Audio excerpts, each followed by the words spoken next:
EPS 95 pension भोगियों के लिए गुड न्यूज। संसद में मिला न्यूनतम पेंशन पर बड़ा तोहफा। देखें अपडेट। ईपीएस 95 पेंशन भोगियों के लिए गुड न्यूज। संसद में मिला न्यूनतम पेंशन पर बड़ा तोहफा। देखें अपडेट। देश भर के कर्मचारी पेंशन योजना 1995 के पेंशन भोगी के लिए एक बड़ी ही राहत भरी खबर सामने निकाल कर आ रही है। लंबे समय से न्यूनतम पेंशन में वृद्धि की मांग कर रहे पेंशनधारकों को अब सरकार की ओर से सकारात्मक संकेत मिले हैं। ईपीएस 95 पेंशन भोगियों के लिए गुड न्यूज। संसद में मिला न्यूनतम पेंशन पर बड़ा तोहफा। देखें अपडेट।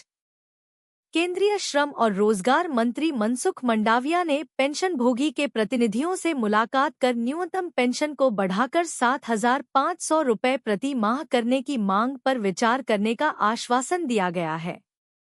तो चलिए जानते हैं कि ईपीएस 95 पेंशनभोगियों को संसद में न्यूनतम पेंशन पर क्या अपडेट मिला है। आइए जानते हैं विस्तार से। EPS 95 pensioners minimum pension fund पेंशनभोगी की मांग और सरकार की प्रतिक्रिया। कर्मचारी पेंशन योजना 1995 पेंशनभोगी जो वर्तमान में औसतन केवल 1,450 रुपये प्रति माह की पेंशन प्राप्त कर रहे हैं, लंबे समय से न्यूनतम पेंशन को 7,500 रुपये करने की मांग कर रहे हैं। इस मांग को लेकर पेंशनभोगी ने कई विरोध प्रदर्शन किए हैं, जिनमें दिल्ली के जंतर मंतर पर हुआ प्रदर्शन भी शामिल है। सभी पेंशनभोगी का कहना है कि मौजूदा पेंशन राशि उनके दैनिक खर्चों और जीवनयापन के लिए पर्याप्त नहीं है। श्रम मंत्री के साथ हुई बैठक में सभी पेंशनभोगी ने अपनी समस्याओं को विस्तार से रखा है। मंत्री ने आश्वासन दिया कि सरकार उनकी मांगों पर गंभीरता से विचार करेगी और आवश्यक कदम उठाएगी। पेंशनभोगी की प्रमुख मांगों में महंगाई भत्ता और मुफ्त स्वास्थ्य सुविधाओं का भी समावेश है। एम्प्लॉयज पेंशन स्कीम पेंशनभोगी के लिए राहत के संकेत। कर्मचारी पेंशन योजना 1995 नेशनल आंदोलन समिति के अध्यक्ष अशोक रावत ने बताया है कि प्रधानमंत्री नरेंद्र मोदी भी पेंशनभोगी की समस्याओं को हल करने के लिए प्रतिबद्ध हैं। रावत ने कहा कि कांग्रेस और अन्य विपक्षी दलों के सांसदों ने भी पेंशन में वृद्धि की मांग का समर्थन किया है और सरकार पर दबाव बनाने का आश्वासन दिया है। पेंशन फंड निकासी लाभ में संशोधन। इसके अलावा सरकार ने कर्मचारी पेंशन योजना में महत्वपूर्ण संशोधन किए हैं, जिनका उद्देश्य उन कर्मचारियों को भी निकासी लाभ प्रदान करना है जिन्होंने 6 महीने से कम अंशदायी सेवा की है। इससे हर साल लगभग 7 लाख कर्मचारी लाभान्वित होते हैं।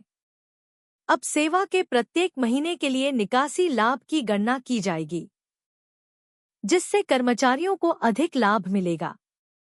कर्मचारी पेंशन योजना 1995 पेंशनभोगी के लिए सरकार के इस सकारात्मक रुख से उम्मीद जगी है कि उनकी लंबे समय से चली आ रही मांगें जल्द ही पूरी होंगी।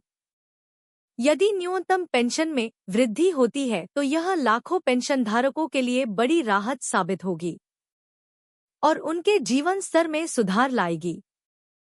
सरकार के इस कदम से पेंशनभोगी में नई उम्मीदें जागी हैं और यह देखना बाकी है कि कब और कैसे इन मांगों को पूरा किया जा सकता है। लेकिन फिलहाल सभी पेंशनभोगी को सरकार से इस महत्वपूर्ण मुद्दे पर ठोस कार्रवाई की उम्मीद है। EPS 95 minimum pension hike. EPS में अब मिलेगी मिनिमम 7,500 रुपये पेंशन। देखें update. EPS 95 minimum pension hike कर्मचारी पेंशन योजना एम्प्लॉय पेंशन स्कीम के तहत पेंशनभोगियों ने न्यूनतम मासिक पेंशन 7,500 रुपये समेत अन्य मांगों के समर्थन में विरोध प्रदर्शन करने का फैसला किया था। ईपीएस 95 राष्ट्रीय संघर्ष समिति के अध्यक्ष कमांडर अशोक राउत ने सोमवार को मीडिया से बातचीत में कहा कि लंबे समय से नियमित पेंशन फंड में योगदान देने के बावजूद पेंशनभोगियों को इतनी कम पेंशन मिल रही है कि उनके लिए गुजारा करना भी मुश्किल हो रहा है। उन्होंने कहा कि पिछले 8 सालों से देश भर के ईपीएस पेंशन फंड के 78 लाख पेंशन भोगी न्यूनतम पेंशन बढ़ाने की मांग कर रहे हैं, लेकिन सरकार ने अभी तक उनकी मांगों पर सुनवाई नहीं की है। EPS 95 minimum pension hike. कर्मचारी पेंशन योजना एम्प्लॉय पेंशन स्कीम राष्ट्रीय आंदोलन समिति एनएसी लंबे समय से पेंशन राशि बढ़ाने की मांग कर रही है। पिछले दिनों संगठन ने इसे लेकर विरोध प्रदर्शन करने की बात भी कही थी। अब पेंशनधारकों के संगठन ईपीएस 95 राष्ट्रीय आंदोलन समिति एनएसी ने कहा कि सरकार ने अधिक पेंशन की मांग पर विचार करने का आश्वासन दिया है।